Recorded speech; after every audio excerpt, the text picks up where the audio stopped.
Vhoraṅwedzi mulaudzi vha miṅwaha ya 43 vha rengisa zwiḽiwa hafha Biaba. Vha na miṅwaha swikaho 20 vha kha bindu iḽi.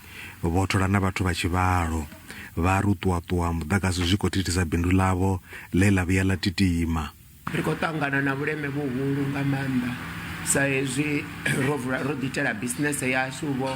Zwino ro ḓiitela bisinese yashu ahuna na muthu ane a khou ḓa hafhanoni u renga. Ri khou sokou bika zwiḽiwa ri tshi tevhula ri tshi yo laṱa ṋama dzi tshi sina ri khou tou laṱa nga hafho muyedzini.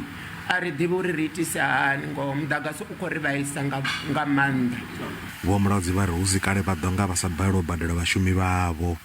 Ri vhona unga ri ḓo vha ro vala ngauri a u khou rengiwa a ri ḓivhi uri vhashumi ndi ḓo vha fha mini sa hezwi ndo ḓiitela mushumo uri ndi wane na vhaṅwe vhana vha vhathu vha kone u ḽa vha khou zwi vhona. Vhaṅwe vhadzulapo vha khou bvumela tshiimbo tsha vho mulaudzi.